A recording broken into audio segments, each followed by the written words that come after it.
Добрый день. Действительно, сегодня в Республике Саха-Якутия, как и по всей стране, остается напряженная ситуация по новой коронавирусной инфекции.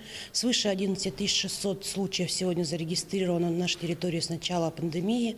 Всего за последние сутки выявлено 133 случая, из них 84 в городе Якутске и также в 17 районах нашей республики. Наибольшее количество зарегистрировано в Мегино-Кангаласском 6, в Жиганском, в Мирнинском по 5 случаев, в Алданском и Нерюнгринском по 4. Сегодня система медицинских организаций увеличила количество коечного фонда практически на 30% от мая текущего года, когда у нас был пик наибольшей заболеваемости. Сегодня на всей территории республики развернуто 2518 коек, занятость сегодня составляет 60%. Кроме того, хотелось бы сказать, что вышел указ 13 числа, практически больше недели ему, главы 1470, который рекомендует всем лицам, у которых есть контактные случаи с заболевшими любыми острыми респираторными вирусными инфекциями, оставаться на удаленном формате работы дома. Это говорит о том, что сегодня мы видим основную статистику. Количество заболевших регистрируется именно в офисных предприятиях, в бюджетной сфере.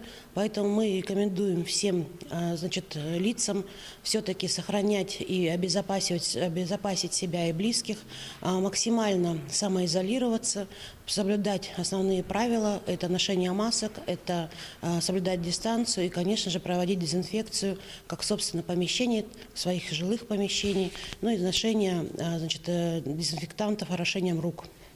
Хотелось бы сказать, что сегодня очень много поднимают вопросов по поводу раннего выхода на карантин, на каникулы детей.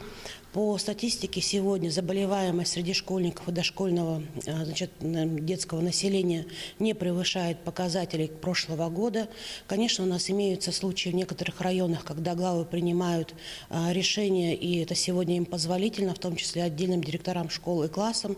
Если заболеваемость превышает 20% в организованной группе, они могут переходить либо на дистанционный формат работы, либо на карантин, либо на калькулярное время. В целом же ситуация по заболеваемости детским населением стабильная.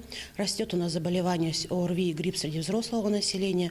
Но надо отметить, что достаточно хорошо у нас проходят профилактические мероприятия по вакцинации.